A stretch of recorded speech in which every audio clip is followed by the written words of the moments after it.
जैसे कि पहले दिन हमने अपने विषय की जो प्राथमिकता या हमारा उद्देश्य और विषय की जो शुरुआत हमने बौद्ध धर्म में कल्पना, मिथ और ये सभी चीज़ें जो है हमारे संदर्शन साधना में या व्यक्तिगत जो हमारा आध्यात्मिक जीवन है उसमें किस प्रकार से हम उपयोग में ला सकते हैं। क्योंकि हम कोई सिर्फ बौद्धिक स्तर पर हमारा अस्तित्व नहीं है, हमारा अस्तित्व भावनिक और गहराई में भी हमारा अस्तित्व है। तो उस गहराई को स्पर्श करने के लिए या गहराई के स्वभाव को समझने के लिए हमारे मन की जो कल्पना शक्ति है, जिस कल्पना शक्ति से हम बहुत कुछ अपने लिए बुरा भी कर रहे हैं, जितना बुरा हो रहा है हमारे उसी ही मन से हो रहा है, और जितना भी हम अच्छा होने की संभावना है, सबसे बड़ी संभावना है बुद्ध होने की, दुखों से संपूर्ण मुक्त होने की संभावना है। तो उसकी भी कल्पना करने की जो विधि है वही इस पूरे कोर्स का हमारा उद्देश्य है कि इस विधि को, उस मार्ग को हम समझें। जिस प्रकार से हम अभी तक जो भी मार्ग का हमने अभ्यास किया है, शील समाधि प्रज्ञा है, समत विपस्सना है, बोधिसत्व का मार्ग है, तो ये सभी मार्ग है जो उस फल के तरफ ले जाते हैं जिस फल में हमें विमुक्ति, निर्वाण, परम सुख, सत्यता और बुद्धत्व का लाभ होता है। तो ऐसा कोई मार्ग नहीं है जो फल के तरफ नहीं ले जाता है, लेकिन सभी मार्ग का एक अपना स्वरूप होता है, एक उसकी सरलता, कठिनता होती है, और गहराई में ले जाने के लिए जो समय है। कोई मार्ग बहुत स्पीड में चलता है, जैसे कि हमें पता है कि जब हम रोड पे चलते हैं तो हम चलने की गति से चलते हैं, लेकिन जब हम हाईवे में चलते हैं तो वही गति 100 स्पीड में बढ़ जाती है। मार्ग तो पैर से चलने का भी है और हाईवे पे गाड़ी से चलने का भी है। फिर हम ट्रेन से चलते हैं तो उससे भी ज़्यादा गति बढ़ जाती है। अगर हम एरोप्लेन में जाते हैं तो उससे भी ज़्यादा गति बढ़ जाती है। तो जो डिस्टेंस हम 24 घंटे में निकाल सकते हैं, जहाँ पहुँच सकते हैं, वहाँ पे हम 6 घंटे में पहुँच सकते हैं पर्सनल कार से। और उसी जगह पे अगर हम जेट विमान से जाते हैं तो 1 या 1.5 घंटे में पहुँच सकते हैं। तो डिस्टेंस तो कम नहीं हुआ,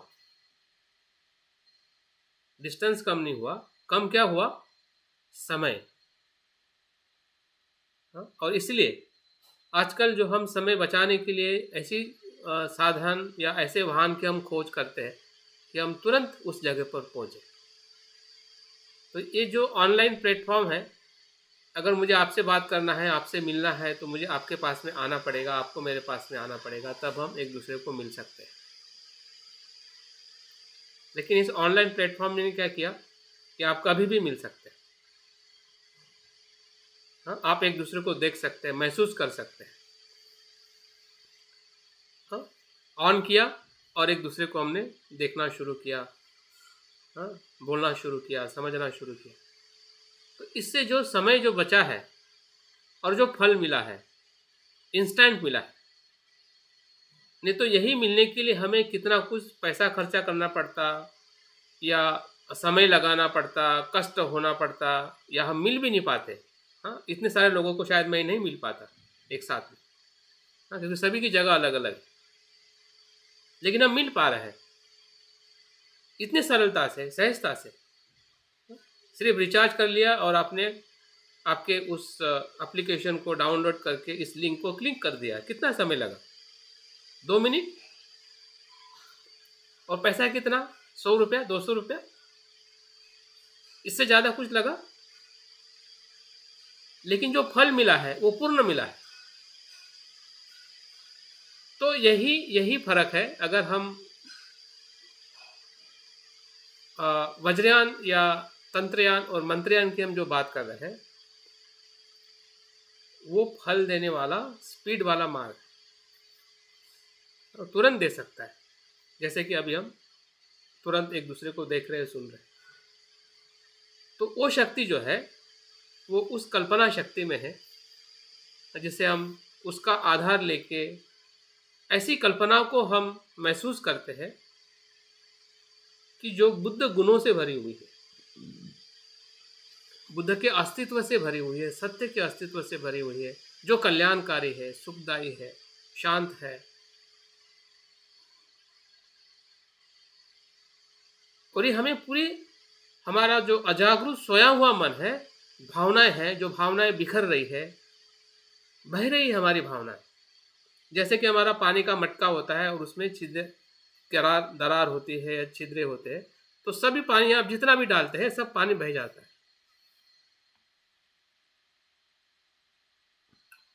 या कुछ हमारी भावनाएं रुकी हुई है, पश्चाताप में, भय में, चिंता में, वो बाहर ही नहीं आ रही है, दबी हुई है, सप्रेस है, ऐसी भावना है। कुछ बह रही है, कुछ दबी हुई है, और कुछ जो बाहर आ रही है वो हमें परेशान करने वाली है। तो कैसे हम जिएंगे, कैसे हम जी रहे हैं? ये बदलाव कब होगा हमारे भीतर, कैसे होगा, इसको हम ढूंढ रहे हैं। और ढूंढते ढूंढते हम इस मार्ग पर आ गए हैं, जो बुद्ध के ही महान आचार्यों ने या उनके ही जो अनुयायी है, या उनके पुत्र है, जिसे हम बोधिसत्व कहते हैं, उन सभी बोधिसत्वों ने इस मार्ग का अध्ययन करके, संशोधन करके हमारे सामने रखा है। तो अगर हम उसका लाभ लेना चाहते हैं और ले रहे हैं, तो ये बहुत ही हमारे लिए ये बहुत अद्भुत बात है, जिसका हमने इस कोर्स को कल से शुरुआत किया है और आज हम दूसरे दिवस में प्रवेश कर रहे हैं, जिसमें आज हम मंत्र क्या है इसके बारे में थोड़ा जानने के बाद, आज जो 5 बुद्ध मंडल में जो केंद्र में जो बुद्ध हमने देखे हैं, या उसका चित्र उसमें मैंने डाला हुआ था, अगर आपने वो देखा होगा। हाँ, इसमें आपने देखा होगा बीच में जो बुद्ध है वो वैरोचन बुद्ध है। जो बैनर मैंने डाला है उसमें भी जो चित्र मैंने उसमें फोटो डाली हुई है वो भी पंचधानी बुद्ध की है। इस बुद्ध मंडल को बार बार अपने सामने देखने का प्रयास करें। उस चित्र को आपके मोबाइल में कम से कम 7 दिन 10 दिन तक उसको महसूस करें कि मैं जो अभ्यास कर रहा हूँ और मुझे जो देखना है और जिसकी कल्पना करनी है, यही वही बुद्ध है। हाँ, जैसे कि कोई हम शादी ब्याह करने के लिए लड़का लड़की देखते हैं, तो लड़का लड़की फिर वो शादी होने के पहले से ही एक दूसरे को महसूस करने लगते हैं कि हमारी शादी होने वाली है। हाँ, भले वो पास में नहीं होते हैं, लेकिन एक बार देखने के बाद में भी उसको हम महसूस करने लगते हैं। तो वो जो एक अट्रैक्शन जो है आनंद का, उस पल का, उस अट्रैक्शन को हमें श्रद्धा में परिवर्तित करना है। बुद्ध के प्रति भी जो हमारा आकर्षण जो है वो जितना बढ़ेगा, जितना प्रेम बढ़ेगा, जितना प्रेम हमें संसार में है, पत्नी के लिए है, बच्चे के लिए है, धन के लिए है, संसार में पद प्रतिष्ठा के लिए है, वो सभी आकर्षण बुद्ध के लिए हमें निर्माण करना है। क्योंकि संसार का आकर्षण आपको सुख जरूर देता है, लेकिन पल से ज़्यादा नहीं है। दूसरे पल में वो सुख देने की उसकी क्षमता ही नहीं है। इसका बोध हमें अनेकों बार होता है, और वही बोध हमें कहीं न कहीं ऐसे सुख की तरफ ले जाना चाहता है कि इससे बड़ा सुख कहाँ पर है। हम ही ढूंढ रहे हैं, अभी कोई नहीं ढूंढ रहा है, कोई प्राणी नहीं ढूंढ रहा है, हम खुद ही ढूंढ रहे हैं कि मुझे जिसमें सुख माना उसमें सुख नहीं मिला, तो सुख है कहाँ। वही खोज हमें बुद्ध की तरफ ले जाते हैं, और इसलिए लोग बुद्ध को शरण जाते हैं, क्योंकि बुद्ध ही वो शरण है संसार में कि जो सभी दुखों को समझने वाले, जानने वाले, मुक्त करने का मार्ग दिखाने वाले। बुद्ध के पास में ही वो मार्ग है, बुद्ध के पास में ही औषध है, दवाई है। जिस साधना से, जिस मंत्र से, जिस तंत्र से, जिस बुद्ध की शिक्षा से हमें उसका लाभ हम लेने वाले हैं। तो कल हमने जिस प्रकार से कुछ बातों को समझने का प्रयास किया, क्योंकि जो हम 5 बुद्धों को जो देखने वाले हैं उसमें इन्हीं बातों के साथ में हमें अपने आप को अपने भीतर देखने के लिए हमें मदद लेनी है। अगर आपकी कल्पना है, अगर आपको पता ना चले तो आप किसकी कल्पना करोगे? आपको जिस पे जो मिथ है, किसी भी कहानी के पीछे जब हम सुनते हैं, पढ़ते हैं, अगर उसमें अगर आप सत्यता महसूस ना करें तो फिर बुद्ध के जीवन की कथा भी हमारे लिए किस काम की है बुद्ध की कथा? जो कथा हमें पता है और हमें प्रेरणा ही नहीं दे रही है। हाँ, जो प्रेरणा बुद्ध को मिली अपने जीवन में और जिन घटनाओं को हमने पढ़ा है, जाना है, उससे हमें खुद को प्रेरणा नहीं मिल रही है, तो बुद्ध के जीवन का हमारे लिए क्या मतलब? कोई मतलब नहीं है। अगर मतलब है तो हमारे लिए वो एक मीथ बनना चाहिए, एक साधन बनना चाहिए। हाँ? उस समय की जो घटना जो है वो आज भी हमें वो प्रेरणा देने के लिए याद आ रही है।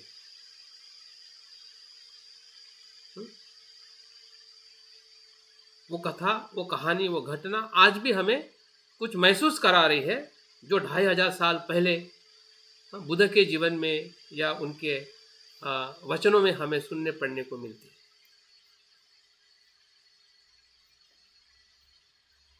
और तभी जाके उसके बुद्ध के बताए हुए वचनों के स्वरूप को ही कैसे मंत्र में परिवर्तित किया जाता है। जो गाथाएं बुद्धत्व प्राप्त करने के बाद स्वयं के लिए संबोधित की थी कि हे मार, अभी तक तुमने जो घर बनाया है उस कारण को मैंने जान लिया है, अभी तुम घर नहीं बना पाएगा। ये बुद्ध के साथ संवाद है, ये भी मिथ है, क्योंकि उस समय तो हमें पता नहीं कि बुद्ध ने क्या बात की, लेकिन उस स्वरूप में बुद्ध के जो वचन जो है वो उस सत्यता को, उस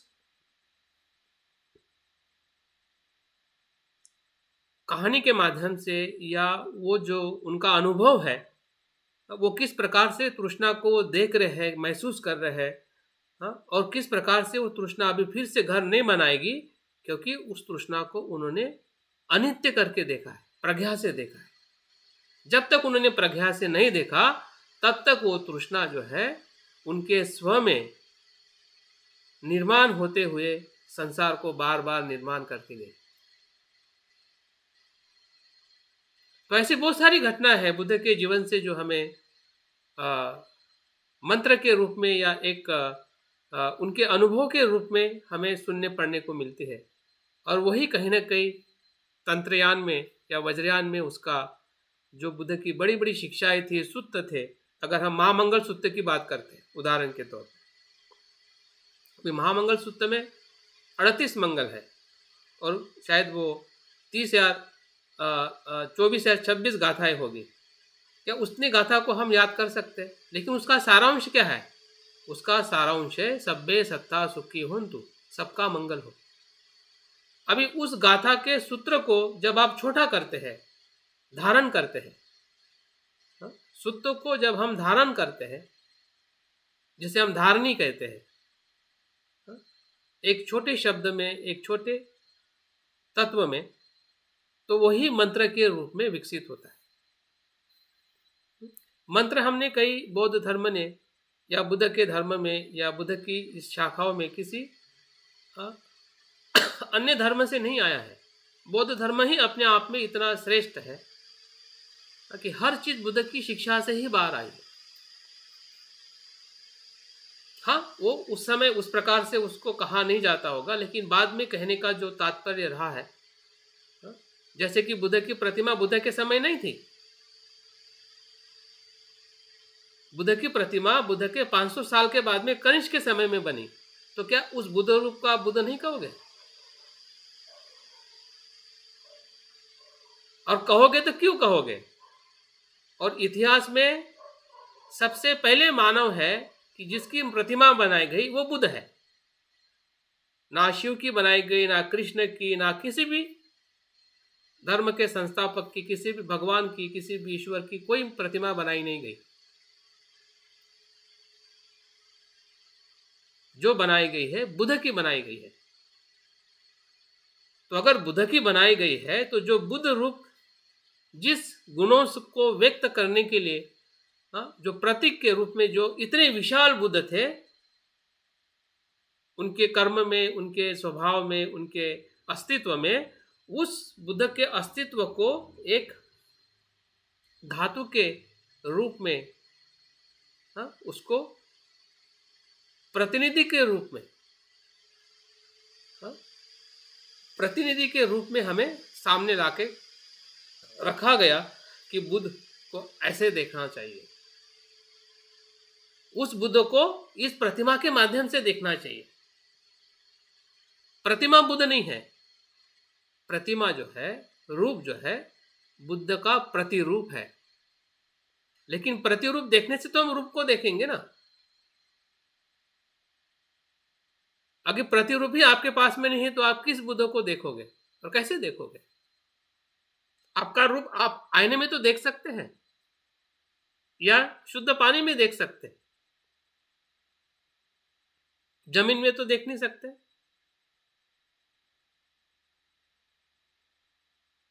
तो बुद्ध रूप जो एक प्रकार से प्रतिमा है जहाँ पे हम बुद्ध के गुणों को महसूस करते हैं और उसके आधार पर बुद्ध कैसे थे, बुद्ध की करुणा क्या थी, बुद्ध की प्रज्ञा क्या थी, अलग अलग गुणों के माध्यम से, मुद्राओं के माध्यम से उनको हम महसूस करते हैं।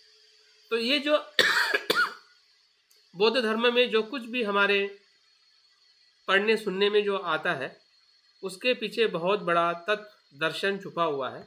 और उस दर्शन को समझना ये सभी बौद्धों की, या जो व्यक्ति बौद्ध धर्म में आगे जाना चाहता है या खुद के आध्यात्मिक जीवन में भी अगर उन्नति करना चाहता है, अभी उन्नति करना मतलब पहले क्लास में से पहले क्लास में बैठे रहना, वो उन्नति नहीं है।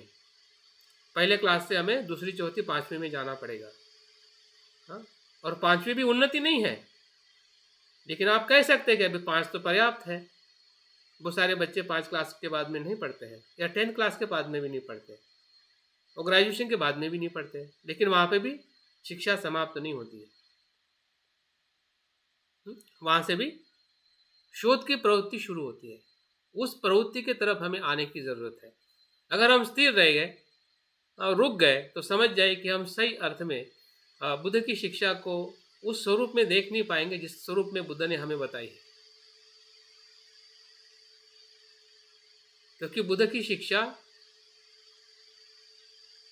सत्य की अनुभूति की शिक्षा है, सत्य को प्राप्त करने की शिक्षा है। और सत्य को प्राप्त करने के लिए हमें अपने आप को तैयार करने का हमारा कर्तव्य है। अगर हम अपने आप को सत्य प्राप्त करने के लिए अगर तैयारी करते हैं, तभी सत्य हम प्राप्त कर सकते हैं। अगर हम अपने आप को क्वालिफाइड ही नहीं करेंगे तो कोई हमको पीएचडी में कैसे एडमिशन देगा?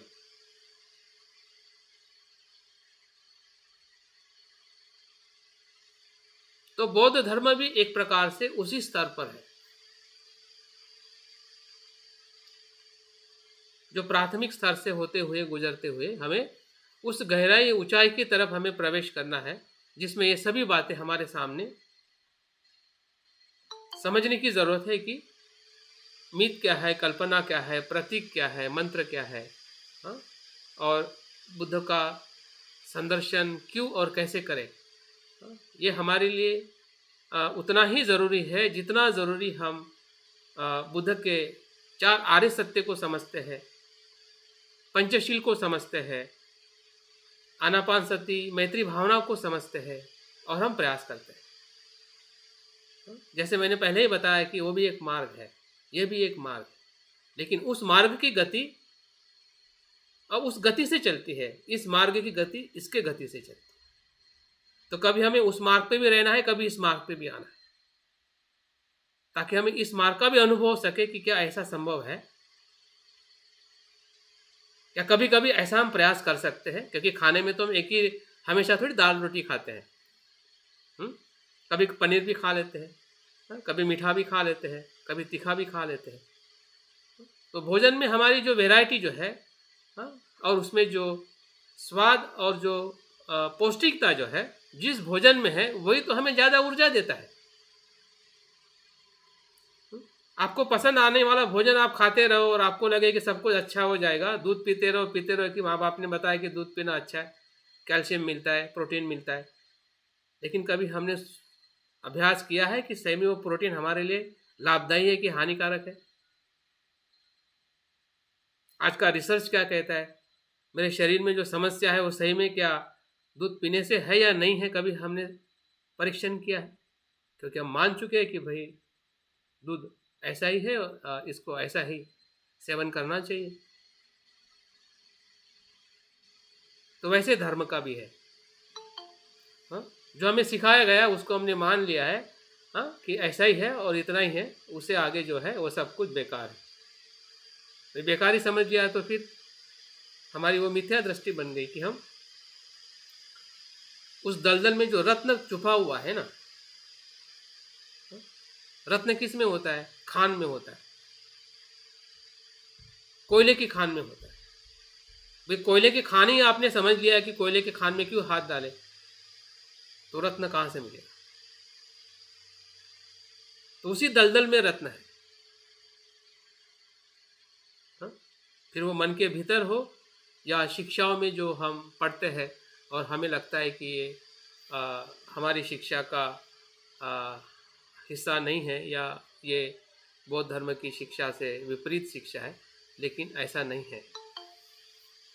अगर होता तो जो इतना बौद्ध धर्म जापान और तिब्बत और चाइना में जो इतना फैल चुका है और पूरे विश्व में, हाँ, उसकी जो संशोधन हो रहे हैं, तो संशोधन उस धर्म पर नहीं होते।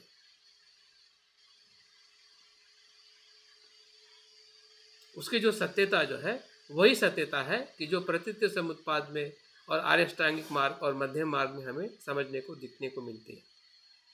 तो वो भी प्रतीक हो, मंत्र हो या संदर्शन साधना हो, वो उसी तत्व के आधार पर है जिस तत्व की हमें भली भांति पहचान है या उसके बारे में हम थोड़ा कुछ जानते हैं। लेकिन उतना जानना ही पर्याप्त नहीं है, थोड़ा हमें और आगे आने की ज़रूरत है, जिसमें प्रतीक के रूप में हमने जो देखा है कि सबसे पहले बुद्ध प्रतिमा ही अपने आप में प्रतीक है, जो हमें एक बुद्ध के गुणों का प्रतिनिधित्व दिलाती है। लेकिन जैसे जैसे हम महायान से वज्रयान की तरफ आते हैं, जो पहली शताब्दी से दूसरी शताब्दी, तीसरी, चौथी और चौथी से लेके सातवीं तक और सातवीं से लेके 12वीं शताब्दी तक, तो धीरे धीरे जो प्रतीकों की जो प्रस्तुति है या निर्माण है, अलग अलग प्रकार से होते हुए हमें दिखाई देता है। बुद्ध के समय या बुद्ध के महापरिनिर्वाण के बाद, अगर बुद्ध के समय की हम प्रतीकों की बात करें तो बुद्ध के समय जो बोधि वृक्ष एक प्रकार का प्रतीक था, बुद्ध के जो पद चिन्ह है वो एक प्रकार का प्रतीक था, बुद्ध का जो धम्म चक्र जो है, जो हम अष्टांग मार्ग का चक्र देखते हैं 8 कलियों वाला, तो वो एक प्रकार का प्रतीक के रूप में था। बुद्ध के महापरिनिर्वाण के बाद उसमें और बढ़ोतरी हुई। फिर स्तूप, जो बुद्ध के अवशेष जो रहे, उस स्तूप को भी एक प्रकार से प्रतीक के रूप में माना गया। कुछ प्राणी जो महत्वपूर्ण, जैसे कि हाथी है, नाग है, या ऐसे जो प्राणी के रूप में भी जो महत्वपूर्ण चीज़ें थी, वो भी प्रतीक के रूप में हमें अशोका के समय जो शिलालेखों में या शिलालेखों के माध्यम से भी जो स्तूप का निर्माण किया गया, उसमें जिस प्रकार से चित्र का निर्माण किया गया है, तो वो एक प्रकार के प्रतीक के रूप में उसका हमें अभ्यास या देखने को मिलता है। लेकिन जैसे जैसे हम कनिष्क के समय या महायान धर्म का विकास होकर, हाँ, उस समय प्रतीकों को एक अलग स्वरूप मिलने लगा, जैसे हम बुद्ध की प्रतिमाएं कहते हैं। उनके गुणों के आधार पर, उनके अलग अलग तत्व के आधार पर, हाँ, उसको निर्माण करते हुए फिर गांधार शैली है, मथुरा शैली है, हाँ, या फिर मगध में भी, मगध का भी एक अपना मूर्ति कला का जो परंपरा है, हाँ, तो ये सभी अगर हम किसी भी वास्तुकला में या म्यूज़ियम में जाते हैं तो हमें बहुत सारे जो देखने को मिलते हैं वो सब प्रतीक ही है। प्रतिमा के रूप में या मूर्ति के रूप में जो भी हमें बुद्ध के अस्तित्व को देखने का जो अनुभव होता है, और उसके बाद में जब हम वज्रयान में आते हैं तो उसमें कुछ नया निर्माण हुआ है जिसे वज्र कहते हैं। जैसे कि मैंने वज्र को आपको दिखाया था कि वो शून्यता का प्रतीक है। शून्यता मतलब वो ऐसा वज्र है कि खुद नहीं टूटता है, वो अज्ञान को तोड़ता है। वज्र क्या है? वो सत्य का अभेद और अविनाशी और अचल और अपरिवर्तनशील अविभाज्य ऐसी ऊर्जा है या ऐसा तत्व है जिसको हम वज्र कहते हैं, जिसको बुद्धत्व के ज्ञान के तत्व के साथ में उसको जोड़ा गया, जो अज्ञान को पूरी तरह से नष्ट करता है। तो उस तत्व को दिखाने के लिए संसार और निर्वाण की जो अनुभूति जो है वो उस प्रतीक के रूप में, जैसे कि संसार और निर्वाण के बारे में हम जितना पढ़े हो सकता है कि एक बड़ा ग्रंथ बन जाता है, जिसे हम प्रज्ञा पारमिता का ग्रंथ कहते हैं। 10,000 श्लोकों से बना हुआ है, और 10,000 श्लोकों को हम कैसे याद रखें, कैसे समझे कि वो शून्यता की बात कर रहा है। तो उसको प्रतीक के माध्यम से उसको दर्शाया गया। संसार में जो 12 निदान है प्रतीत्व समुत्पाद के, उसको दर्शाने के लिए उस हिस्से को दर्शाया गया कि ये संसार है, ये निर्वाण है।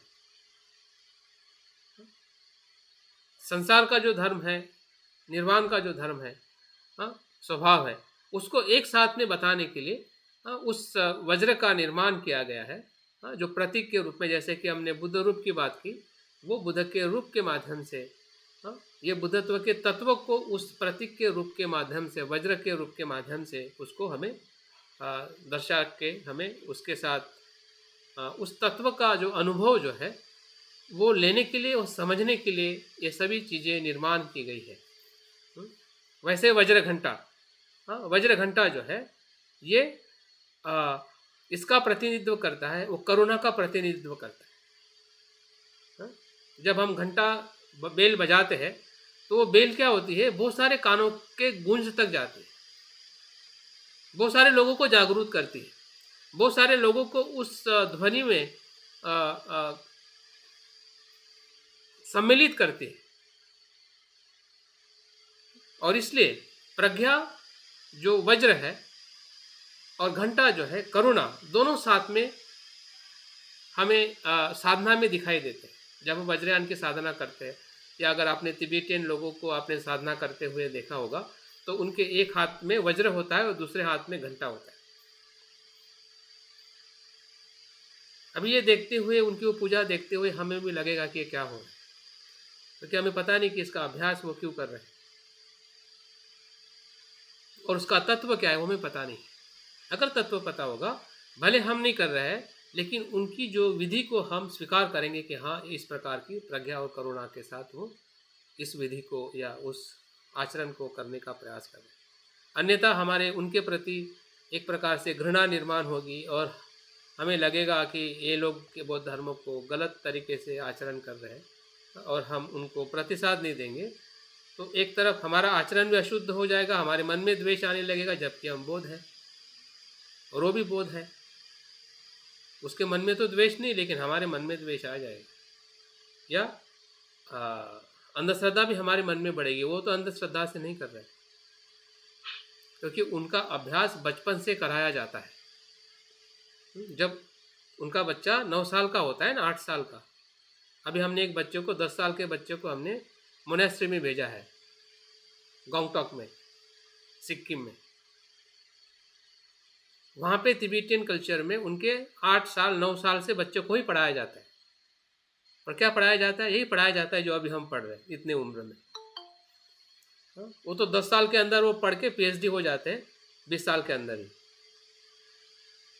उनका अभ्यास PhD तक जाता है। एक एक सूत्र को पूरी तरह से वो रट लेते हैं, समझ लेते हैं, आचरण करते हैं। डिस्कशन करते हैं कि ये क्या है, क्यों है, कैसे है, ऐसे वो स्वीकार नहीं करते कि किसी ने हाथ में थमा दिया और वो हिला रहा है, ऐसा नहीं है। लेकिन हमें वही दिखता है।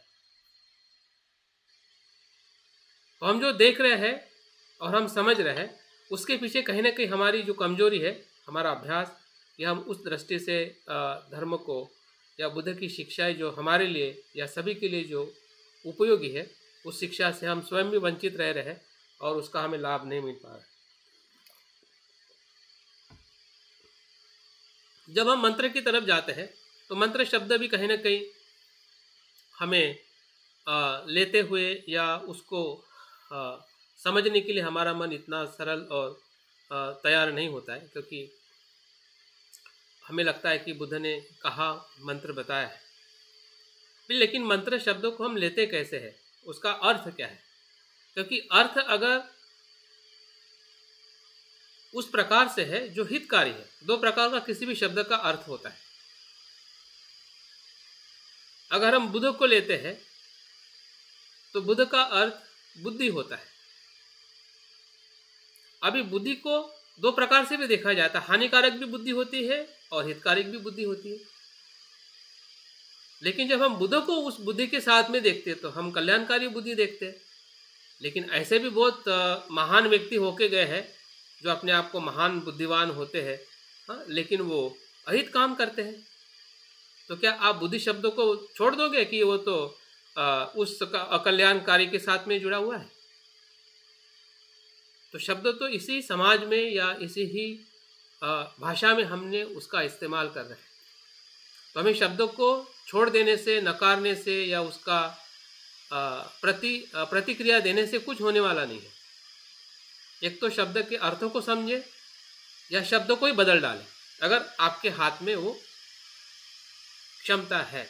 अगर आप साहित्यकार हैं, आप उस प्रकार से शब्द खोज कर रहे हैं, तो जरूर हम शब्दों को भी बदल सकते हैं। और ऐसे बहुत सारे शब्द आते रहते हैं, लेकिन वही शब्द का ही हम इस्तेमाल करते हैं कि जो चलते भी आ रहा है। फिर उसमें मंत्र शब्द हो या देव शब्द हो, ब्रह्मा शब्द हो, ब्राह्मण शब्द हो। भी ब्राह्मण शब्द के साथ में भी दो बातें हैं। बुद्ध ने स्वयं ब्राह्मण और श्रमण या भिक्षु को एक समान देखा है और उसकी परिभाषा भी की है कि ब्राह्मण कौन होता है, कि जो शील समाधि प्रज्ञा से पूर्ण है वह ब्राह्मण है। जो ब्रह्म विहार में आचरण करता है वो ब्राह्मण है। किसी जाति में जन्म लेता है, या क्रियाकांड करता है, या वेद को उच्चारण करता है, उसको ब्राह्मण बुद्ध ने नहीं कहा है। तो क्या ब्राह्मण शब्दों को भी हम नकार लेंगे? नकारने का कारण होना चाहिए, लेकिन स्वीकारने का भी कारण होना चाहिए। अगर मंत्र शब्द को या मंत्र के तत्व को हम स्वीकार करते हैं तो मंत्र का सीधा और सरल अर्थ होता है चित्त की सुरक्षा करने वाला तत्व। मंत्र, मन की सुरक्षा। बुद्ध के आपने इस संवाद को अगर याद रखा है कि जब महाप्रजापति गौतमी बहुत सारे भिक्षुओं का उपदेश सुनकर वो संभ्रमित हो जाते हैं कि बुद्ध की मूल शिक्षा क्या है,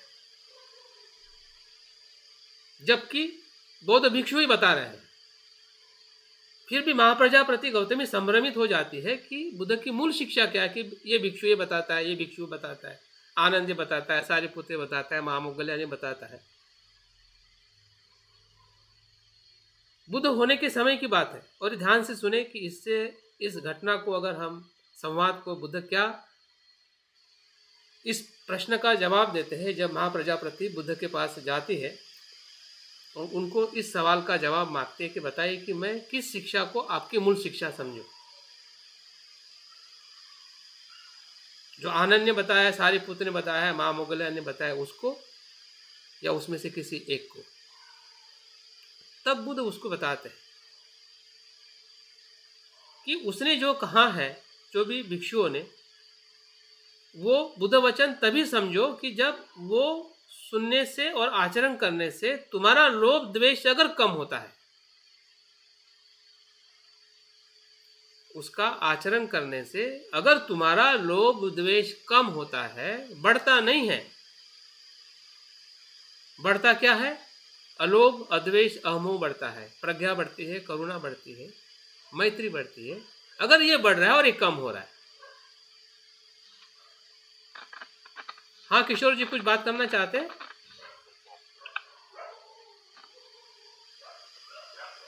तो बुद्ध कहते हैं तो समझ जाओ कि फिर वो सारिपुत्र ने कहा है या महामोग्गल्लान ने कहा है या आनंद ने कहा है, वो महत्व का नहीं है, वो बुद्ध वचन ही है। अभी यहां पे जो समाधान हो गया है, लेकिन आगे बुद्ध अपने तरफ से और एक बात याद करते हैं, वो विशेष है हमारे लिए। बुद्ध आगे क्या कहते हैं कि गौतमी, अगर कोई वचन किसी ने नहीं भी कहा हो, बौद्ध भिक्षु ने या मैंने भी नहीं कहा हो, किसी और ने कहा हो, जो अबोध है या जो भी संसार में घटने वाले जो घटनाएं हैं, या कोई भी अन्य व्यक्ति ने भी अगर कहा हो, उसको भी इसी प्रकार से उसको आपको स्वीकार करना है। भले वो बुद्ध के डायरेक्ट शब्दों से नहीं आया हो, फिर भी ये समझना कि वो बुद्ध के ही वचन है। अगर वो वचन सुनने से, आचरण करने से अगर आपका लोभ द्वेष कम होता हो और मैत्री करुणा बढ़ती हो, तो समझ जाओ कि भले मैंने वो वचन नहीं कहे हो, उपदेश नहीं दिया हो, फिर भी समझना कि वो बुद्ध के ही वचन है। तो इससे बड़ी आजादी बुद्ध ने हमें दी है और हम आजादी का आनंद नहीं ले रहे। हमें किसी से डरना नहीं, कहां से क्या चीज आ रही है ले रहे। बुद्ध के वचन से तो लेना ही है, क्योंकि वो अपने आप में सत्य है, शुद्ध है। लेकिन लेते समय भी हमें अपना परीक्षण अवलोकन करना है कि क्या हम ले रहे हैं तो क्या कम हो रहा है, ये बढ़ रहा है, इसमें बदलाव हो रहा है या नहीं हो रहा है। ये स्वयं के परीक्षण का जो बुद्ध ने जो फार्मूला बताया है, वो तब भी उतना ही महत्वपूर्ण था और तब भी इसी प्रकार का प्रश्न था, और आज भी हमारे सामने यही प्रश्न खड़ा है और उसका जवाब भी यही है कि जो बुद्ध ने उस समय बताया था। इसका दूसरा कोई सॉल्यूशन नहीं है। और कोई सॉल्यूशन दे भी रहा हो कि मैं जो कह रहा हूँ वही सच है और इसको मत मानो, हाँ, तो फिर आप सही तरीके से, आप साधक के रूप में आप नहीं है, आप गुलाम साधक है। गुलाम साधक होना ये बुद्ध की शिक्षा का सही साधक नहीं है। हमें स्वतंत्र होना है, इंडिविजुअल होना है। अगर इंडिविजुअल नहीं हो रहा है तो बौद्ध धर्म का जो सही लाभ है वो हम नहीं ले पा रहे, या हम लेना नहीं चाहते, उस क्षमता को हम बढ़ाना नहीं चाहते कि वो हमें लाभ मिले। क्षमता नहीं बढ़ेगी तो लाभ नहीं मिलेगा। बच्चे बन के रहेंगे तो लाभ मिलने वाला नहीं है। हमें एडल्ट होना ही पड़ेगा, हमें प्रज्ञावान होना ही पड़ेगा। बाल बुद्धि से हम विद्वान नहीं हो सकते हैं। तो बाल बुद्धि क्या हो सकती है? जो बुद्धि हमें संसार में रहना सिखाती है वो बाल बुद्धि है। जो संसार में ही सत्य ढूंढना चाहती है वो बाल बुद्धि है। जो संसार से ऊपर उठना सिखाती है,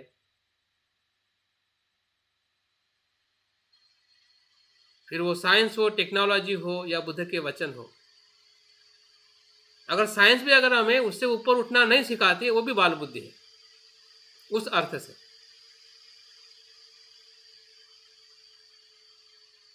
जैसे कि हमें टेक्नोलॉजी का इस्तेमाल कर रहे हैं, अभी इस टेक्नोलॉजी का इस्तेमाल हम मूवी देखने के लिए भी कर सकते हैं, बुरी चीज़ देखने के लिए भी कर सकते हैं, एक दूसरे को भड़काने के लिए भी कर सकते हैं और भड़का भी सकते हैं।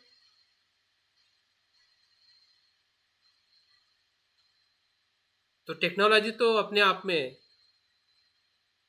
कुछ भी करवा सकती है अगर हम करना चाहते हैं, लेकिन हम नहीं कर रहे हैं क्योंकि हम टेक्नोलॉजी का सही इस्तेमाल कर रहे हैं। तो टेक्नोलॉजी फेल होगी ना। टेक्नोलॉजी ने हमें क्या मार्ग दिखाया? टेक्नोलॉजी ने हमें मार्ग नहीं दिखाया कि हमें इसका अच्छा उपयोग करना है, अच्छा नहीं करना है। हाँ, वो तो आपने स्वयं, आपके चिंतन ने, आपके मन ने, आपके प्रज्ञा ने दिखाया है।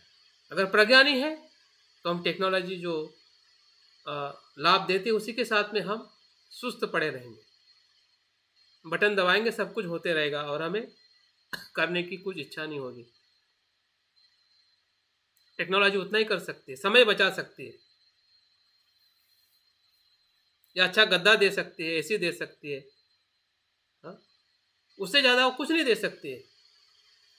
अगर देते तो हम सब लोग सुखी हो जाते। सभी सभी के पास टेक्नोलॉजी है, पूरा वेस्टर्न वर्ल्ड टेक्नोलॉजी से भरा हुआ है। लेकिन जितनी टेक्नोलॉजी है उतना ही स्ट्रेस उनके जीवन में दुख भर चुका है। वो दुख से परेशान है। बहुत जितना भौतिक सुख है उतना ही मानसिक दुख है, उससे 100 गुना बढ़ गया। इसलिए तो वेस्टर्न कंट्री में सबसे ज़्यादा साइकोलॉजिस्ट की ज़रूरत है।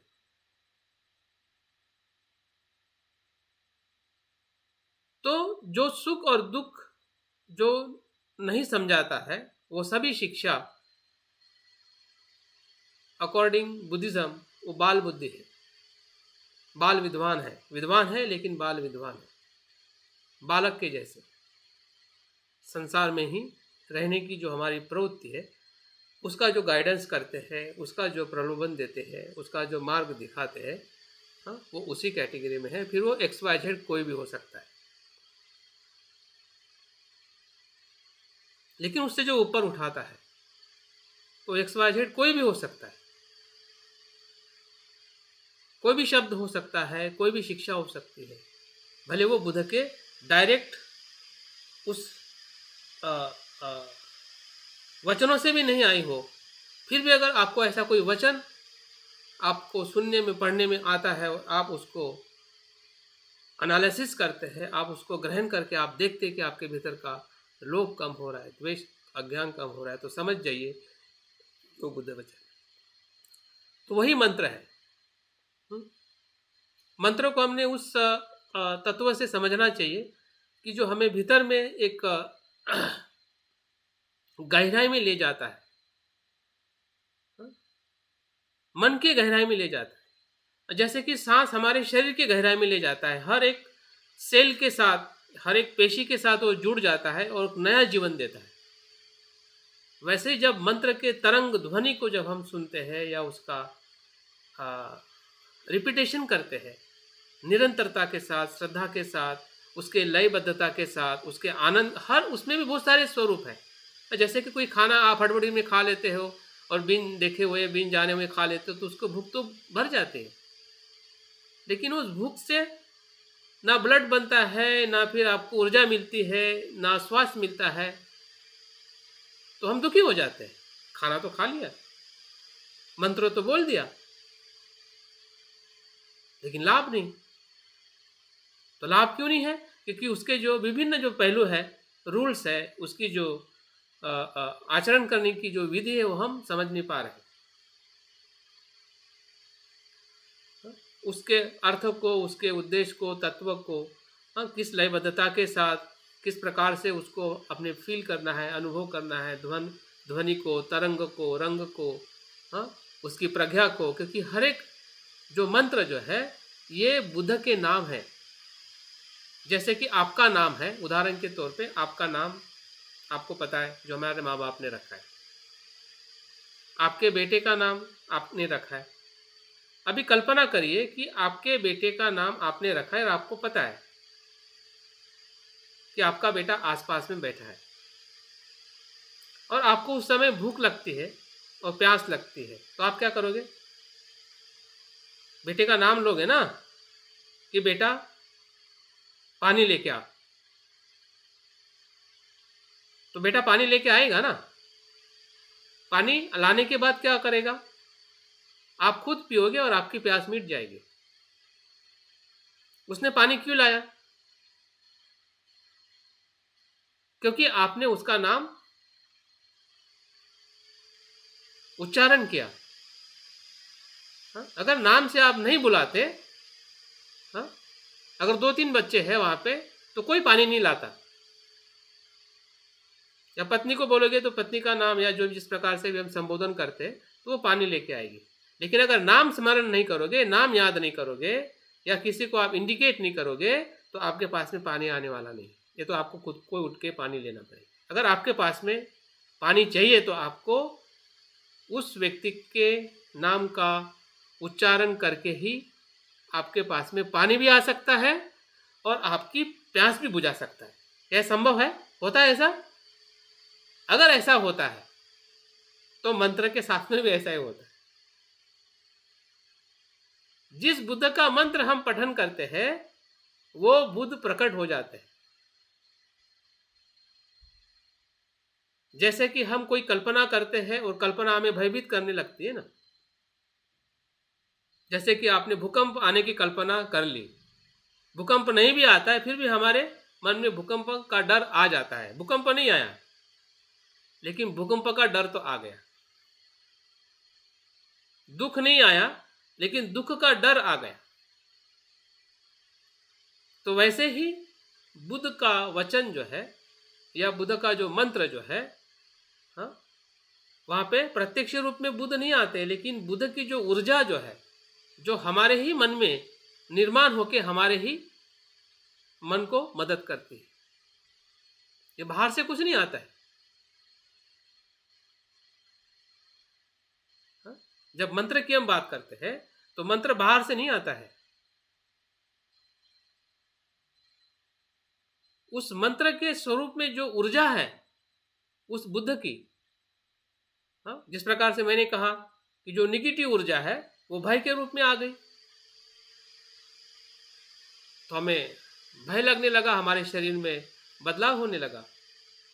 वैसे ही जो पॉजिटिव ऊर्जा है, हाँ, वो ऊर्जा उस मंत्र के माध्यम से हमारे सामने आती है और हमारा जो मार्ग है या हमारी जो ज़रूरत है उस समय जो हमें मन के भीतर शांति है, शुद्धता है, एकाग्रता है या जिस प्रकार की भी हमें प्रज्ञा की ज़रूरत है उस प्रकार की प्रज्ञा या उस गुण के साथ में हमें जोड़ लेते हैं। तो इस प्रकार से मंत्र का जो उपयोग जो है पूरी तरह से हम अपने आध्यात्मिक जीवन में एक आंतरिक बदलाव जो है, आंतरिक बदलाव लाने के लिए हमें मंत्र की बहुत ज़रूरत है। जो हम ध्यान साधना के जो हम 5 ध्यानी बुद्ध मंडल को देखने वाले हैं उसमें 5 मंत्रों को हम अभ्यास करने वाले हैं। वैसे बहुत सारे मंत्र हैं जो हम जैसे मैंने पहले ही बताया कि सब्बे सत्ता सुखी होन्तु, ये भी एक प्रकार का मंत्र है। नमो बुद्धाय जो बोलते हैं वो भी एक प्रकार का मंत्र ही है। जब हम नमो बुद्धाय कहते हैं ये सिर्फ किसी को रिस्पेक्ट करने के लिए ही नहीं है बल्कि वो उसमें भी बुद्ध बीज है और हमारे में बुद्ध बीज है, उसका रिस्पेक्ट करने के लिए जब हम किसी को नमो बुद्धाय कहते हैं, हाँ, सिर्फ एक हमारा मित्र है इसको मैं जानता हूँ, हाँ, वो या मेरे धर्म का है, हाँ, इसलिए हम नमो बुद्धाय नहीं कहते हैं। या बुद्धं शरणं गच्छामि मतलब मुझे बुद्ध होने की जो क्षमता है उस पर मैं विश्वास रखता हूँ, ये बुद्धं शरणं गच्छामि का मंत्र।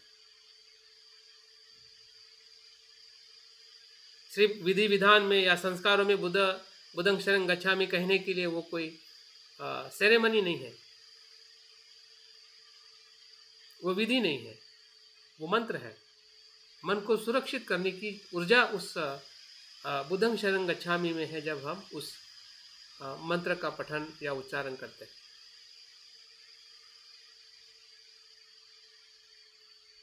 तो हर एक मंत्र एक अपने स्वरूप में हमें मदद करता है अगर हम मदद लेना चाहते हैं।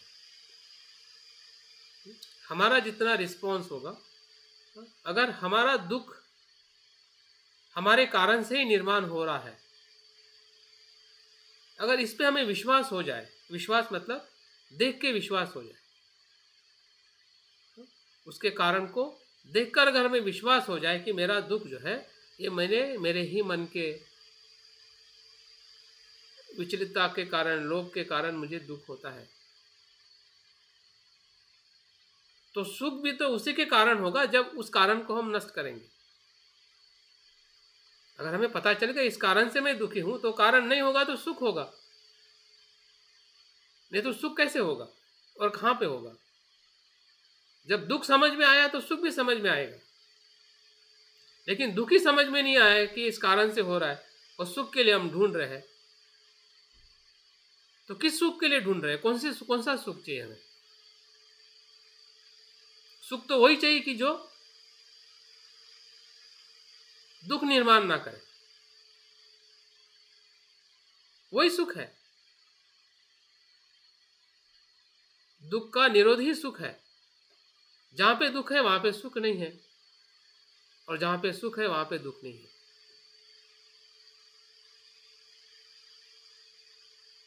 संसार में दुख ही दुख है, भले सुख लगता है लेकिन दुख ही दुख है। निर्वाण में सुख ही सुख है, वहां पे दुख बिल्कुल नहीं है।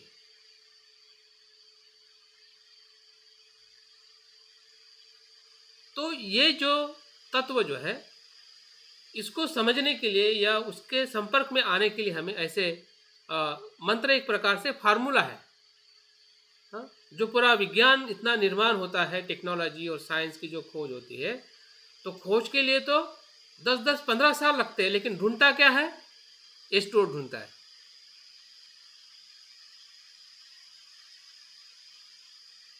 उसमें समा जाता है पूरी खोज,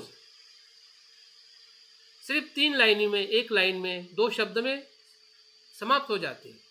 और समय कितना लगाया? 10 साल, 15 साल। लेकिन जगह एक शब्द में ही आ जाता है।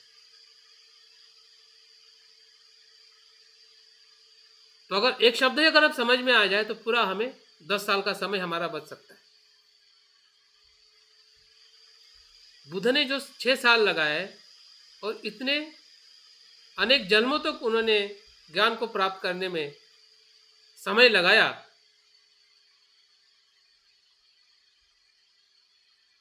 तो अगर मंत्र को अगर हम समझते तो उतना समय हमें लगने की जरूरत नहीं है। इसलिए उसको वज्रयान कहते हैं,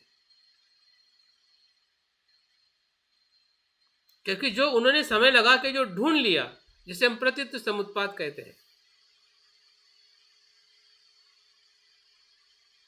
और उस प्रतीत समुत्पाद का जो मंत्र जो है प्रज्ञा पारमिता में सिर्फ 4 शब्दों में, 5 शब्दों में, गते गते पार संगते बोधिस्वा।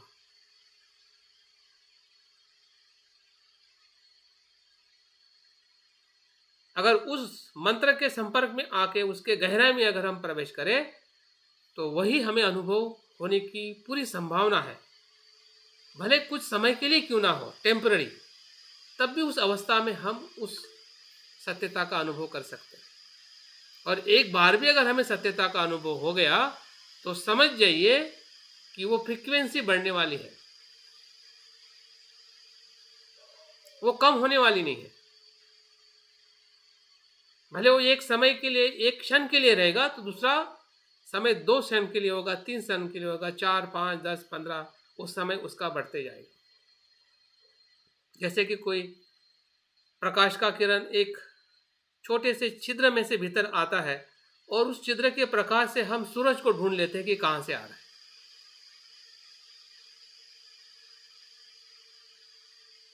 और सूर्य के प्रकाश में हम पूरी तरह से प्रवेश कर सकते हैं। छोटी सी किरण से, छोटी सी छिद्र से आया हुआ प्रकाश वो सूर्य तक ले जाता है। तो मंत्र भी जो है दिखने में, कहने में बहुत छोटा है, लेकिन उसकी तरंगे जो है, उसका अनुभव जो है, वो हमें बुद्धत्व के भीतर लेके जा सकता है। क्या हम जाना चाहते हैं? अगर जाना चाहते हैं तो थोड़ा हमें अपने आप को खुला रखना पड़ेगा। जैसे कोई हम स्विमिंग सीखते हैं, तो स्विमिंग सीखते समय, कोई ऐसी कला सीखते समय हम अपने आप को थोड़ा खुला रखना पड़ता है, ताकि हम उस प्रशिक्षण के माध्यम से उस चीज़ को हम ग्रहण कर सकें। तो उसी के आधार पर, मंत्र के आधार पर या बुद्ध के आधार पर ही बुद्ध की अलग अलग मुद्राओं का भी इसमें महत्वपूर्ण स्थान है, जिसमें हम धम्मचक्र प्रवर्तन मुद्रा को हम बुद्ध का जो पहला उपदेश है उसके स्वरूप में देखते हैं। बुद्ध की जो ध्यान मुद्रा है, बुद्ध की जो अभय मुद्रा है, बुद्ध की वरद मुद्रा है, हाँ, बुद्ध की अभयदान की मुद्रा है, ये 5 मुद्राओं जो है, वैसे 10 या 12 मुद्राएं हैं बुद्ध की, लेकिन ये 5 मुद्राएं जो मुख्य है, जिस मुद्राओं के आधार पर 5 ध्यानी बुद्धों को प्रदर्शित किया गया है। मुद्रा क्या है? एक प्रकार का उस मुद्रा के पीछे एक धम्म का तत्व है, धम्म की शिक्षा है, या एक प्रकार से हम कह सकते हैं कि एक प्रकार का बुद्ध का गुण है, जिस गुण को ये 5 मुद्राएं अभिव्यक्त करती है। धम्मचक्र प्रवर्तन मुद्रा बुद्ध के वचनों को संवाद करने की मुद्रा है, जो 5 भिक्षुओं को धम्म का संदेश देते हैं, धम्म की शिक्षा देते हैं। जब हम वरद मुद्रा कहते हैं,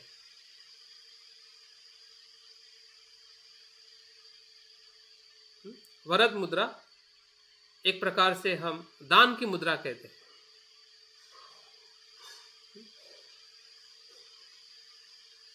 दूसरी अभय मुद्रा, निर्भयता का दान।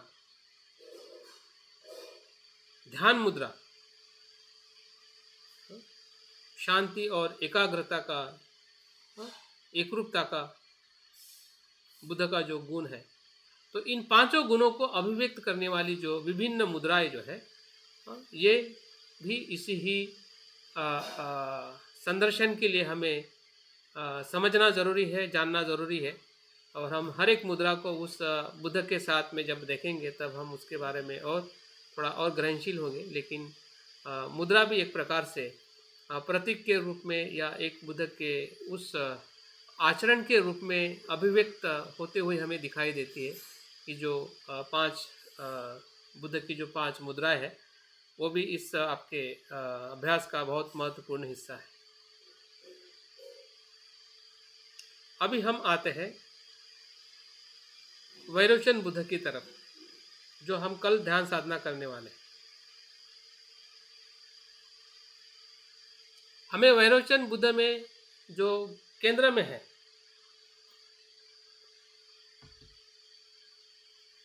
इन सभी बातों का हमें संदर्शन करना है। वैरोचन बुद्ध दिखने में कैसे दिख रहे हैं, वो हम इस प्रतिमा में, इस रूप में, इस चित्र में देख सकते हैं। उसको कैसे संदर्शन करना है, सुबह जैसे हमने किया था, उसके आधार पर थोड़ा कुछ और विधि के बारे में मैंने लिखा हुआ है।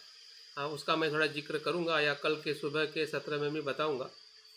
अभी सिर्फ समझने का प्रयास करें कि ये सभी जो उसके अर्थ, प्रज्ञा, धातु, मुद्रा, रंग, दिशा, प्रतीक, कुटुंब, प्राणी, बीज, मंत्र, उसका विष, लोक और सुखावती, ये सभी आधार पर, या हम ऐसा कह सकते हैं कि जो तंत्र का हमने अर्थ देखा था कि जो विभिन्न जो तत्व जो है उसको एकत्रित करना मतलब तंत्र है। एक साथ में उसका जो ताना बाना है, एक साथ में उसको परोसना, एक साथ में उसका अनुभव करना मतलब तंत्र है। तो वैरोचन बुद्ध में इन सभी बातों को एक साथ में हमें विजुलाइज करना है, कल्पना करनी है, उसको उस कल्पना को निर्माण करने का प्रयास करना है, उसका अनुभव लेने का प्रयास करना है, उसको देखने का प्रयास करना है। जैसे कि हम आंखों से किसी चित्र को देखते हैं और वही चित्र जब हम आंखें बंद करते हैं तो हमें कुछ दिखने लगता है।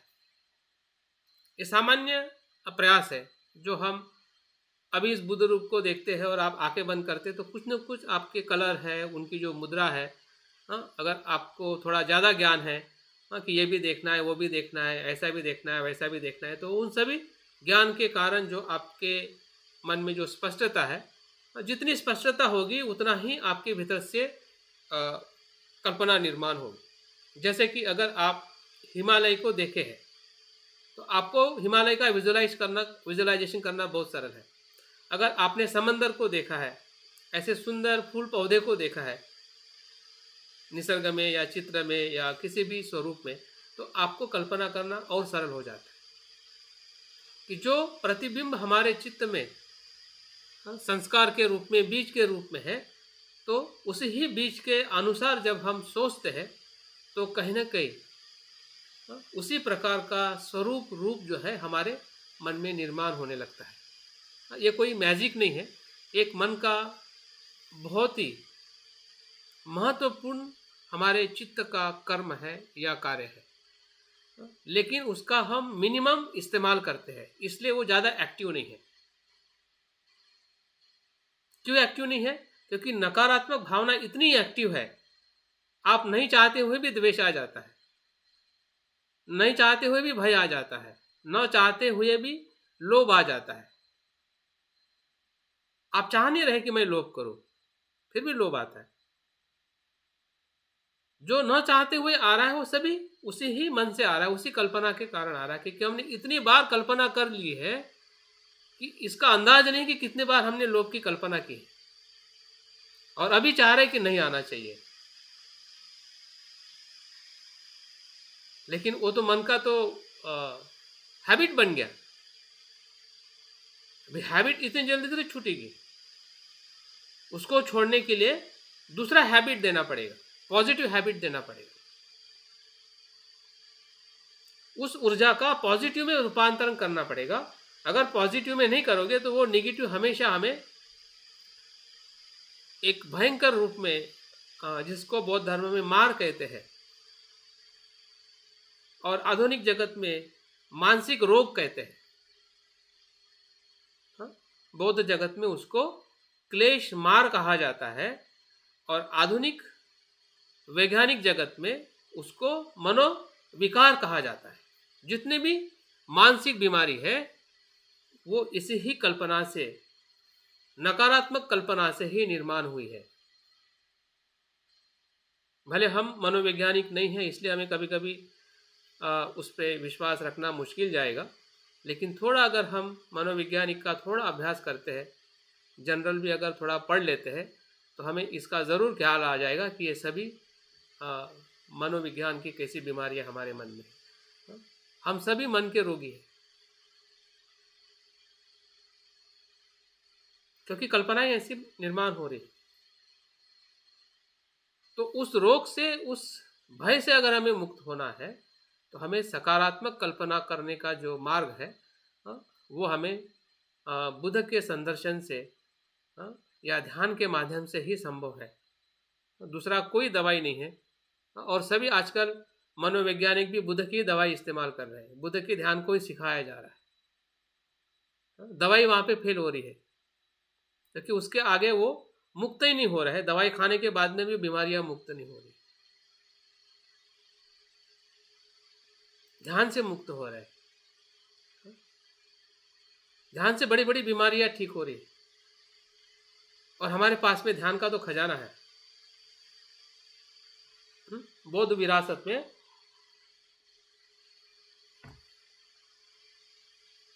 ध्यान का इतना खजाना है, आप ढूंढते ढूंढते थक जाओगे, लेकिन खजाना खत्म होने वाला नहीं। लेकिन ढूंढने की प्रवृत्ति तो हमने खुद बढ़ानी है। अगर नहीं बढ़ा पाए तो खजाना वहीं पे रहेगा और कोई लूट के उसको दूसरे नाम से प्रकाशित करते रहेगा, लेकिन खजाने का आनंद और लाभ हमें नहीं मिलेगा। और वही हुआ है। जितना भी योग ध्यान जो भी लोग सीखते हैं वो अपने पंथ और धर्म के नाम से उसको प्रकाशित करके उसका लाभ लेते हैं। सबसे बड़े जो योगी और ध्यानी अगर कोई भारत में हुए हैं वो बुद्ध और बुद्ध की शिक्षा से ही हुए हैं। या पतंजलि योग भी जो हमें दिखाई देता है, अष्टांग योग, वो अष्टांगिक मार्ग से ही चुराया हुआ है या उसी की कॉपी है। यहाँ तक पतंजलि जो जिससे ध्यान सीखे थे या जो उनके गुरु हैं वो बौद्ध गुरु थे, उनसे ही उन्होंने ध्यान को, ध्यान योग को सिखाया, लेकिन उसका जिक्र किया नहीं जाता है। तो ये चीज़ें कहीं ना कहीं जो बौद्ध की विरासत है, जो ध्यान परंपरा से या ध्यान के गहरे अनुभव से जो आई हुई है, हाँ, उसका अभ्यास करना और उसका आचरण करते हुए उसको संभालना, क्योंकि आचरण नहीं करेंगे तो संभाल नहीं सकते। अगर आप साधना नहीं करोगे तो साधना को कैसे संभालोगे? आचरण करने से ही हम संभाल सकते हैं और प्रचार प्रसार भी कर सकते हैं। अगर हम ही नहीं करेंगे तो हम लोगों को कैसे बताएंगे कि शाक्य मुनि साधना ऐसी करने से ये लाभ मिलेगा, या पंचध्यानी बुद्ध का ध्यान करने से हमें ये लाभ मिलेगा। अगर लाभ है तो उस लाभ का पहले हमें खुद अनुभव लेना पड़ेगा, समझना पड़ेगा कि वैरोचन बुद्ध को हमने कैसे अलग अलग पहलुओं में, उसका अर्थ क्या है। उसका अर्थ जो है वो प्रबोधन करने वाले बुद्ध है, प्रकाशित है, तेजस्वी है। उनकी प्रज्ञा जो है धर्म धातु की प्रज्ञा है। धर्म धातु मतलब वो संपूर्ण सत्यता के आधार पर सत्यता का ही वो प्रतिरूप है। वैरोचन बुद्ध जो है सत्य स्वरूप है। बुद्ध ने स्वयं भी कहा है कि जो धर्म को देखता है या प्रतीत समुत्पाद को देखता है वो धर्म को देखता है, और जो धर्म को देखता है वो बुद्ध को देखता है। बुद्ध और धर्म अभिन्न है, और उस तत्व को दर्शाने के लिए वैरोचन बुद्ध के स्वरूप में उसको, उनकी जो प्रज्ञा जो है वो धर्म काया के रूप में भी उसको हमें समझनी है कि बुद्ध की जो 3 काया है, धर्म काया, संभोग काया और निर्माण काया। बुद्ध की ये धर्म काया है कि जिस धर्म काया के स्वरूप में बुद्ध का अस्तित्व जो है वो हर समय हर जगह पे हर अस्तित्व के साथ में विराजमान रहता है। जो आप सांस ले रहे हैं उसमें भी आप धर्म को महसूस करोगे। आपके शरीर में, शरीर के बाहर, भौतिक वस्तु में, अभौतिक वस्तु में, भूतकाल, वर्तमान, कुशल अकुशल, हर जगह पे बुद्ध के धर्म तत्व को समझना मतलब धर्म काया का अनुभव है। और धर्म काया का अनुभव क्या है? अनित्यता का अनुभव ही धर्म काया का अनुभव है। जब आप हर क्षण को, हर स्थिति को, हर पल में अगर आप अनित्यता, अनात्मता का देख रहे हैं, वही धर्म है, वही धर्म काया है, वही धर्म धातु है। और उसी धर्म धातु की ही प्रज्ञा जो है वो वैरोचन बुद्ध की प्रज्ञा है। उनका जो धातु जो है, जो 5 धातु के पूरे दायरे में बौद्ध धर्म विश्व की बात करता है, जिसमें 5 धातु हमारे अस्तित्व में होते हैं, जिसमें रूप स्कंद है, वेदना स्कंद है, संज्ञा स्कंद है, विज्ञान स्कंद है और आकाश धातु है। तो इन 5 धातु से ये पूरा ब्रह्मांड बनता है, ये अस्तित्व में। तो इन 5 स्कंदों के आधार पर या 5 धातु के आधार पर भी बुद्ध की इन 5 बुद्धों को अलग अलग विभाजित करके हमें समझाने का प्रयास किया गया है। तो इस बुद्ध का धातु जो है आकाश धातु है। इनकी मुद्रा जो है धम्मचक्र प्रवर्तन मुद्रा है। रंग जो है शुभ्र और तेजस्वी है। इनका जो केंद्र है वो दिशा जो है केंद्र में है। उनका प्रतीक जो है सोनेरी धम्मचक्र है, जो उनके प्रतीक के रूप में उनका जो कुटुंब जो है, फैमिली के रूप में भी इनको दर्शाया जाता है कि बुद्ध का ये फैमिली जो है ये बुद्ध और तथागत का फैमिली है। उनका जो प्राणी जो है प्रतीक के रूप में सिंह है, और बीज जो है वो है ओम। इस ध्वनि के साथ में इनका बीज है, और वहीं से मंत्र निर्माण होता है, ओम वैरोचन वैरोचना हूँ, ये उनका मंत्र है। ये जो बुद्ध जो है, जो विष जो है अज्ञान के विष को नष्ट करते हैं, या अज्ञान के विष को वो अमृत में परिवर्तित करते हैं। नकारात्मकता जो है, अज्ञान की नकारात्मकता को वो प्रज्ञा में परिवर्तित करते हैं, ऐसे बुद्ध। और ये देवलोक में दिखाए जाते हैं, देवलोक में इनका अस्तित्व होता है। और इसकी जो सुखावती जो है वो धन व्यू में होती है। ये सुखावती एक प्रकार से ऐसी भूमि जहाँ पे सभी परिस्थितियाँ हमारे लिए अनुकूल होती है। जैसे कि हम संसार में रहते हैं तो 19 परिस्थितियाँ प्रतिकूल होती है, 1% अनुकूल होती है, जिसे हम संसार कहते हैं। लेकिन सुखावती मतलब ऐसी ध्यान की भूमि जहाँ पे वैरोचन बुद्ध होते हैं और सभी अनुकूल परिस्थितियाँ होती है। ऐसे भूमि में प्रवेश करने का जो सुखावती का जो अनुभव है वैरोचन में, इस भूमि से उसको दिखाया गया है। तो इस प्रकार से इसको हम कल ध्यान में लेने वाले हैं, इसलिए इसके बारे में हम कल के ध्यान में भी इसको प्रत्यक्ष रूप में इसका अभ्यास करेंगे। अभी हमारे पास समय हो रहा है तो 5 मिनट में कुछ बातें मैं और समझा के आज का सत्र मैं यहाँ पे पूर्ण करने वाला हूँ। यहाँ पे और 2 बातें हैं। इसका लाभ क्या है, कल के इसमें भी कुछ बातें मैंने कल्पना का लाभ क्या है या मिथक का लाभ क्या है, उसी प्रकार से अगर हम पूरे साधना को हम देखते हैं, जो हम संदर्शन सुबह किए हैं, कल करेंगे और आखिरी 15 तारीख तक हम संदर्शन करेंगे, तो उनके 3 महत्वपूर्ण लाभ है। पहला जो लाभ जो है कि इस साधना के माध्यम से हमें शून्यता का विकास होना है, हमें शून्यता का अनुभव होने वाला है। शून्यता कैसी? जो प्रतीत्य समुत्पाद को ही शून्यता कहते हैं।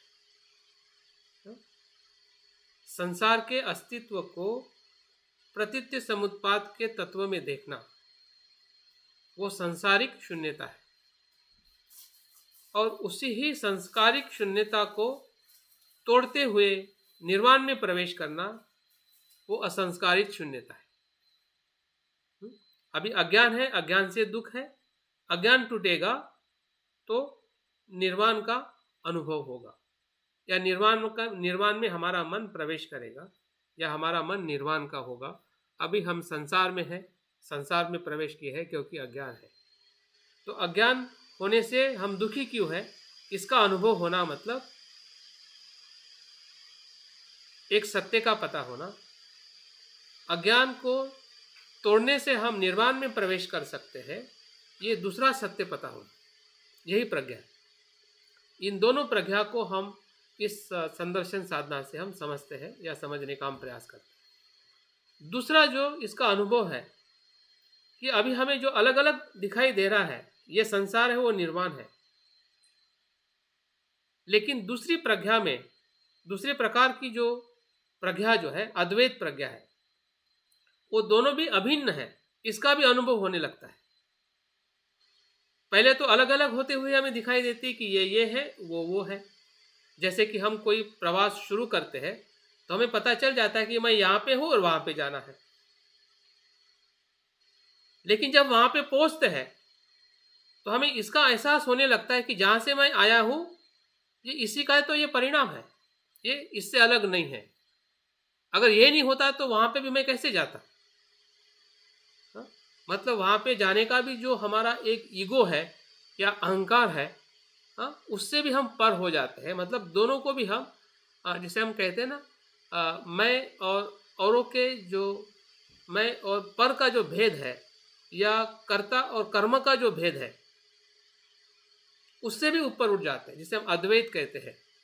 शुरुआत में द्वैत की प्रज्ञा को समझ में आती है, और दूसरी बार जब हम संदर्शन को जब हम विघटीकरण करते हैं, जब उसको छोड़ते हैं तो हम अद्वैत में चले जाते हैं।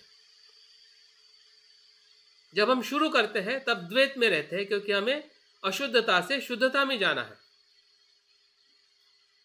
पहला क्या होता है कि ये अशुद्ध है, ये दुख है, इससे हमें सुख में जाना है, शुद्ध में जाना है। लेकिन जब शुद्ध में भी पहुंच जाते हैं तो वहां पे जाने के बाद हमें उसका अनुभव होने लगता है कि संसार भी निर्वाण से अलग नहीं है।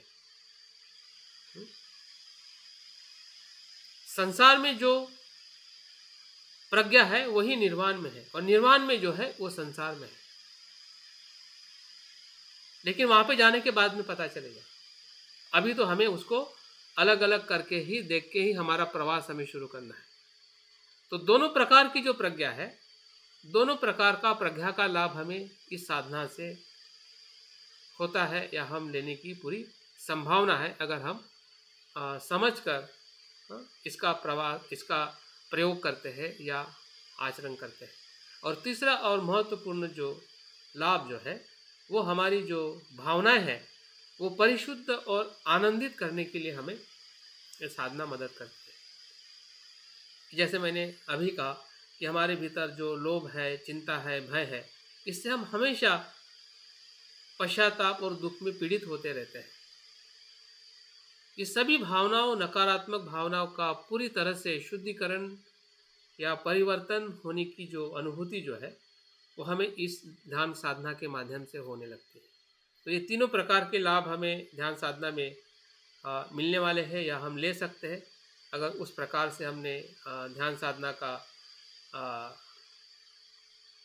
श्रवण किया और चिंतन किया और उस प्रकार से आचरण करने का अगर हम प्रयास करते हैं।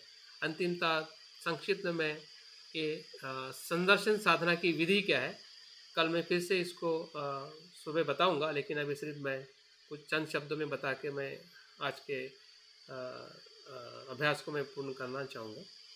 तो संदर्शन साधना हमने एक ही पैटर्न से हमें करनी है। सिर्फ पैटर्न में बुद्ध बदलेंगे, बुद्ध का प्रज्ञा या उसका पूरा रूप या सब कुछ बदलेगा, लेकिन जो पैटर्न जो है या विधि जो है, वो विधि इसी विधि के साथ उसका हम अनुसरण करने वाले हैं।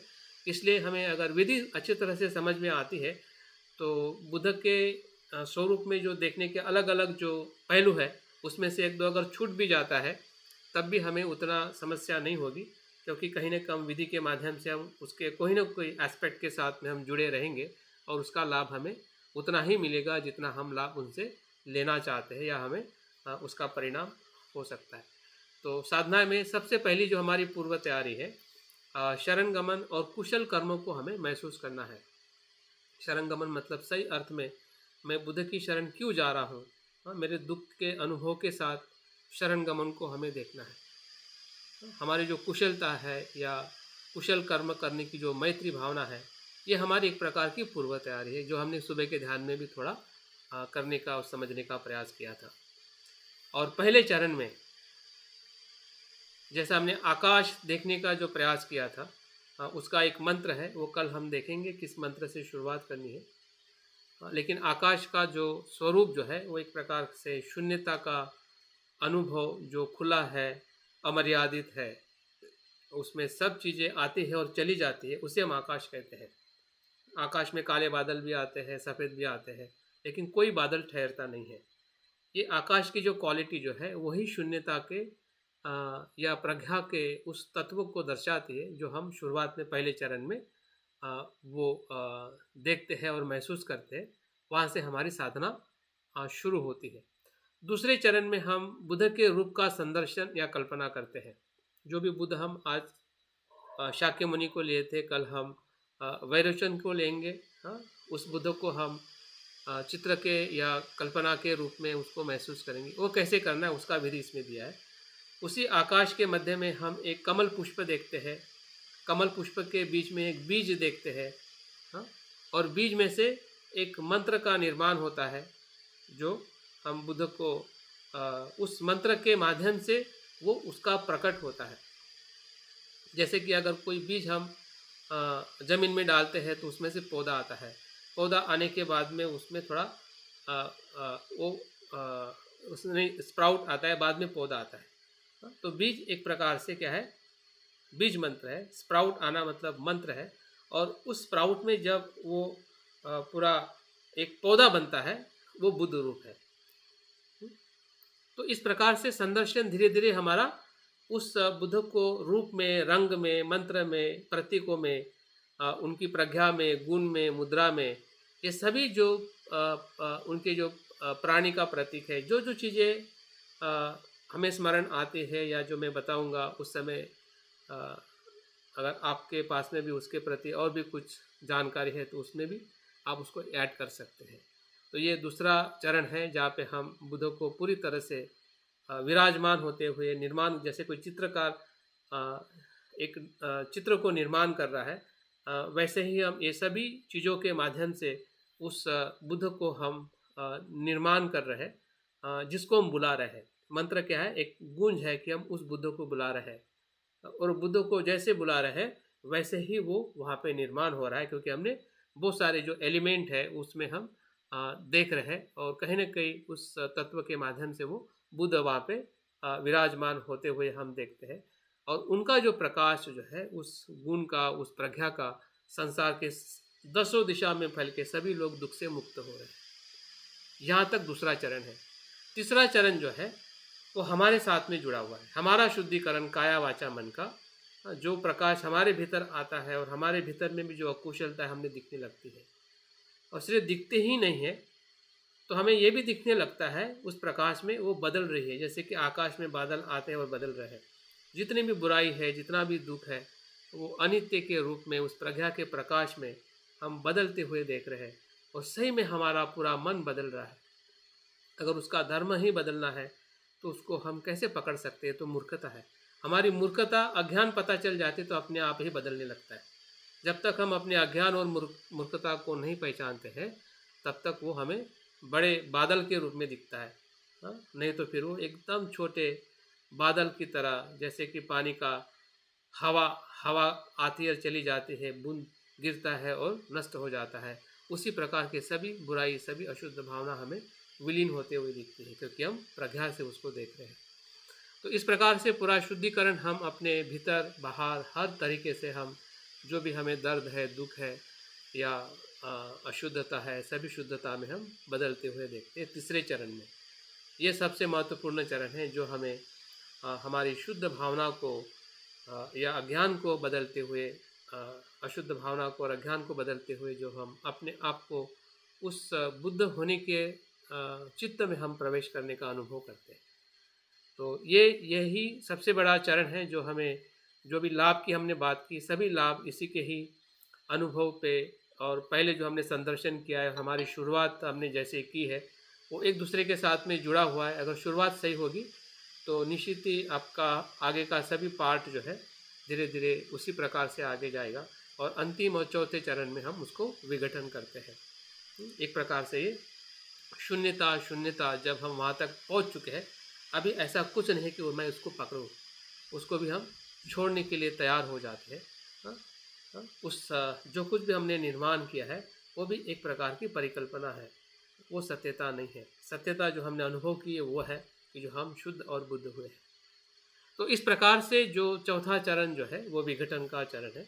जो भी जहाँ से भी हमने निर्माण किया है उसी जगह पे हम उसको वापस करते जाते, वापस करते जाते हैं, और पूरा फिर से हम अपने उसी ही शून्यता में वापस आ जाते हैं जहाँ से हमने शुरुआत की थी। तो इस प्रकार से ये ध्यान साधना का हमें सराव करना है। तो मैं अपनी बात यहाँ पे पूर्ण करता हूँ। जो बातें मैंने बताई है, कुछ बातें बहुत ही स्पीडीली रही होगी, लेकिन कल हमारे पास समय है, तो कल फिर से इसको कुछ बातों को हम रिपीट कर सकते हैं। बहुत बहुत धन्यवाद। मैं अपनी बात यहाँ पे पूर्ण करता हूँ। जय भीम, नमो बुद्धाय। जय भीम, नमो बुद्धाय sir. Hello Manish ji, Manish sir. हाँ जी। जय भीम, नमो बुद्धाय सर।